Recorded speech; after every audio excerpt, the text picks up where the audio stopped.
Hello guys, welcome to my channel. இப்போ சிம்பிளாக எப்படி ஒரு லேபர் க்ரியேட் பண்ணலான்னு பார்க்கலாம். HTML CSS யூஸ் பண்ணி. ஓகேங்களா, இப்போ ரெடிங்களா?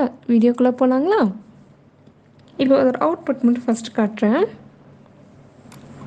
இந்த மாதிரி எப்படி நம்ம home page, about us, contacts, register, login எப்படி பண்ணலான்னு பார்க்கலாம். அதே விஷுவல் ஸ்டுடியோ கோட் ஓப்பன் பண்ணி அந்த ஒரு ஃபைலில் வந்து சும்மா ஹோம்னு சொல்லி ஒரு HTMLனு சொல்லி ஒரு பேஜ் ஓப்பன் பண்ணிக்கிறேன். இது ஓப்பன் பண்ணி எப்படி இருந்தாங்களா HTML:5 கொடுத்தாவே இப்படி வந்துடும். இதில் டைட்டில் வந்து ஹோம் பேஜ்னு நான் கொடுத்துக்கிறேன். ஓகேங்களா, நெக்ஸ்ட்டு என்டர் கொடுத்துக்கிறேன். நெக்ஸ்ட்டு நம்மளோட இது எல்லாமே நம்ம பாடி டேக்கில் தான் நம்ம கொடுக்க போகிறோம். ஸோ இப்போ நான் வந்து பாடி டேக்குள்ளே போகிறேன். பாடி டேக்கில் வந்து ஹெட்டர் இது பண்ணாவே அது வந்துடும். ஓப்பன் க்ளோஸ் எல்லாமே ஆட்டோமேட்டிக்காக வந்துடும். இங்கே சும்மா வெல்கம் டு மை பேஜ் அப்படின்னு நான் கொடுத்துக்கிறேன். கொடுத்துட்டு நெக்ஸ்ட்டு வந்து நேபார் வந்து அதுக்கான ஓப்பன் க்ளோஸ் கொடுத்துக்கலாம். நெக்ஸ்ட்டு இதுக்கு டாட் கொடுத்துட்டு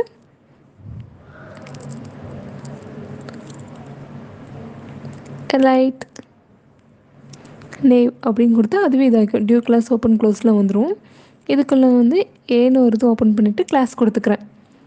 நேவ் லிங்க் ஏன் கொடுக்குறோன்னா அது லிங்க்காக பண்ணுறதுக்கான இது. HRF வந்து லிங்க்குக்கு யூஸ் பண்ணுவோம். இதுக்குள்ளே ஹோம்னு ஒரு இது கொடுத்துட்றோம். நெக்ஸ்ட்டு அதே மாதிரி ஏன்னு கொடுத்துட்டு ஒரு கிளாஸ் உள்ளுக்குள்ளே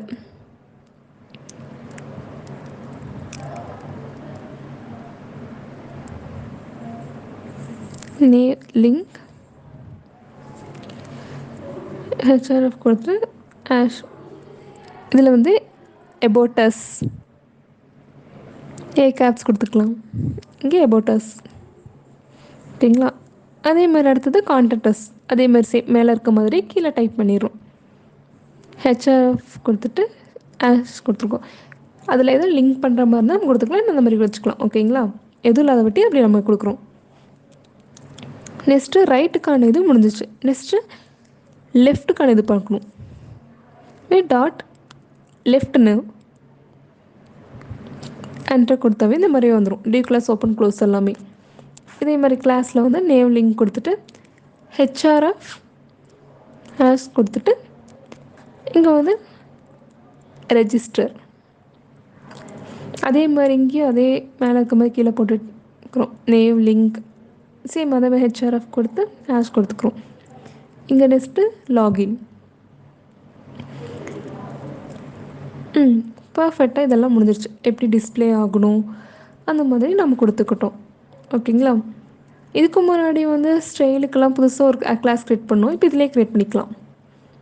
ஸ்டைலுக்குள்ளே இன்னராகவே போட்டுக்கலாம், இன்டர்னலாக போட்டுக்கிறோம். இப்போ வந்து பாடிக்கான இது பாடி வந்து ஃபுல் பேஜுக்கான டிசைன் நம்ம கொடுத்துருக்கோம். இப்போ ஃபாண்ட்டுக்கான இது கொடுத்தாச்சு. இப்போ மார்ஜின் 0, பேடிங்கு 0 கொடுத்துக்கலாம். பேக்ரவுண்ட் கலர் இதுக்கு நம்ம கிரேடியன்ட் கலர் யூஸ் பண்ணிக்கலாம். ஓகேங்களா, அப்போ தான் கொஞ்சம் அட்ராக்டிவாக இருக்கும்.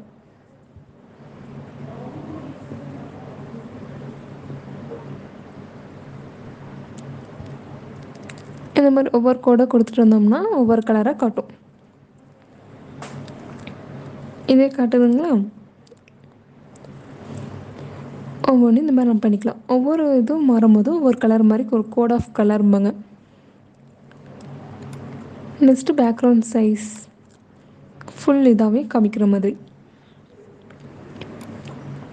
நெக்ஸ்ட்டு இதுக்கு ஒரு கலர் ஒயிட் கொடுத்துக்கிட்டோம். இது வந்து பாடி வந்து ஃபுல்லு காணுது. இப்போ ஹெட்டர் இப்போ தான் மெயின் இதுக்கே வரும். ஹெட்டர் வெல்கம் டு மை பேஜ்க்கு எப்படி கொடுக்கலான்னு பேக்ரவுண்ட் கலர் சூஸ் பண்ணிக்கிறேன். இதில் ஒவ்வொரு இதுவும் மாறும்போது ஒவ்வொரு கலராக வரும். இது கலர் ஆஃப் கோடுன்னு சொல்லலாம். இதுக்கு பேடிங் வந்து 20px டெக்ஸ்ட் எப்படி இருக்கணும்னு சொல்லிட்டு அலைன்மெண்ட் சென்டரில் அதோட ஃபாண்ட் சைஸ் பிஎக்ஸ் இது ஒவ்வொரு பிஎக்ஸ் இன்க்ரீஸ் டிக்ரீஸ் நம்ம பண்ணிக்கலாம் நம்மளுக்கு எப்படி வேணுமோ அப்படி. நெக்ஸ்ட்டு நேவ் பார் இது பண்ணோம்னா அதுக்கான இது பேக்ரவுண்ட் கலர் இதுக்கு என்ன வேணும் அது மேலே சொன்னீங்களே அந்த மாதிரி ஒவ்வொரு பாயிண்ட்டும் இது பண்ணும்போது ஒவ்வொரு இதுவும் கலர் மாறும். டிஸ்பிளேந்து ஃப்ளக்ஸ் கொடுத்துக்கிட்டோம். நெக்ஸ்ட்டு ஜஸ்டிஃபை கண்டென்ட் வந்து ஸ்பேஸ் விட்டு இன்சைடு வந்து அந்த இதெல்லாம் இருக்கும்போது கொஞ்சம் ஸ்பேஸ் இருக்க மாதிரி. அலைன்மெண்ட் ஐட்டம் வந்து சென்டர். நெக்ஸ்ட்டு பேடிங் அதுவும் 10px. நெக்ஸ்ட்டு ரைட் நேவ் அதே மாதிரி கம்மா கொடுத்துட்டு லெஃப்ட் நேவ் கொடுத்துக்கிறேன் டாட் கொடுத்துரு இது தனியாக போட்டுக்கலான்னு போட்டுக்கலாம் ஒன்றா போட்டுக்கலான்னு போட்டுக்கலாம். ஒன்றா கொடுத்தோம்னா ரெண்டுத்துக்கும் ஒரே இதை கால் பண்ணிக்கும். இது ஒரு ஷார்ட்கட் மெத்தட் மாதிரி.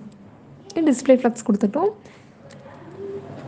நெக்ஸ்ட்டு டாட் நேவ் லிங்க் அதுக்கான கலர்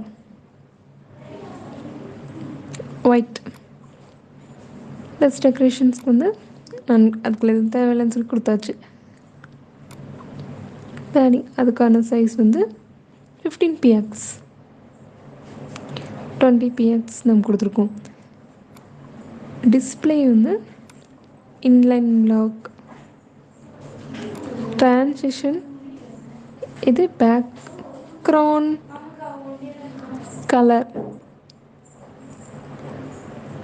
அந்த லிங்க்குக்கான பேக்ரவுண்ட் கலர் வந்து ஒவ்வொரு இதை கொடுக்கும். இப்போ நான் ஒவ்வொரு பாயிண்ட்டும் இது பண்ணும் போது ஒவ்வொரு இதாக மாறும்.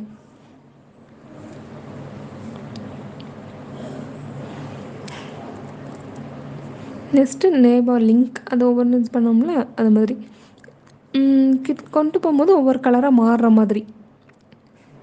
அபோட்டஸ் கான்டெக்ட்ஸ் கிளிக் பண்ணும் போதெல்லாம் அதுக்கும் பேக்ரவுண்ட் கலர் கிளிக் டச் பண்ணும் போதெல்லாம் ஒரு கலராக சேஞ்ச் ஆகணும்னு சொல்லி ஒரு கலராக கொடுக்கும்.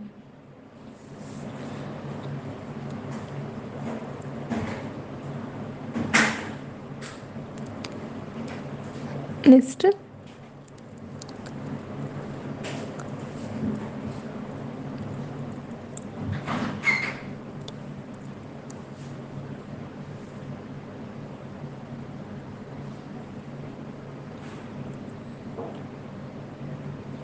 வந்து வேறு என்ன இது கொடுக்கலாம். இன்னொன்று வந்து டாட் லெஃப்ட் நேவ் கொடுக்குறோம். பேக்ரவுண்ட் கலர் வந்து இதுக்கு தனியாக ஒவ்வொரு கோடாக கொடுக்கும்போது ஒவ்வொரு கலராக மாறும். இங்கே பார்த்திங்கன்னா ஒவ்வொன்றும் இருக்குது. இதில் எது வேணால் நம்ம சூஸ் பண்ணிக்கலாம்.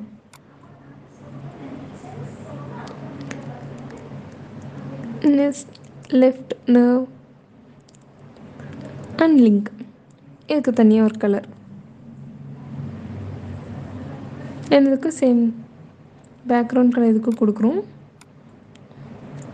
அதே கலரை இங்கே கொடுத்துடலாம். காப்பி பேஸ்ட் பண்ணிட்டேன்.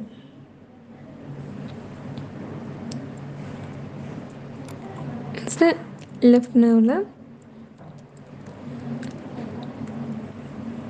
அதே நர்வ் லிங்க் ஹவர் அது எதுக்குன்னா ஒரு இது உள்ளுக்குள்ளே கொண்டு போகும்போது ஒரு கலர் மாதிரி சேஞ்ச் ஆகிருக்கு.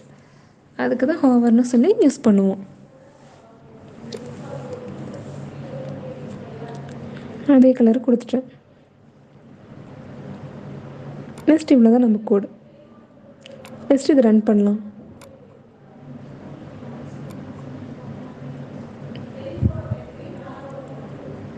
இதுக்கான டிசைனிங்கெல்லாம் எப்படி வருதுன்னா இது அவுட்புட். இதில் ஒவ்வொன்று கிளிக் பண்ணும்போது ஒவ்வொரு கலர் மாதிரி சேஞ்ச் ஆகும். இங்கே சேஞ்ச் ஆகலை ஏன்னா அதே கலர் தான் கொடுத்தோம், அதனால் சேஞ்ச் ஆகலை. அவ்வளோதான். இந்த மாதிரி நீங்களும் ட்ரை பண்ணி பாருங்கள். நிறைய கலர் நீங்களும் கொடுத்து பாருங்கள். அப்போ தான் உங்களுக்கும் ப்ராக்டிஸ் ஆகும் எப்படி இது பண்ணணும். Okay bye, tata. சப்ஸ்கிரைப் பண்ணுங்கள், லைக் பண்ணுங்கள், பெல் ஐக்கன் கிளிக் பண்ணிடுங்க.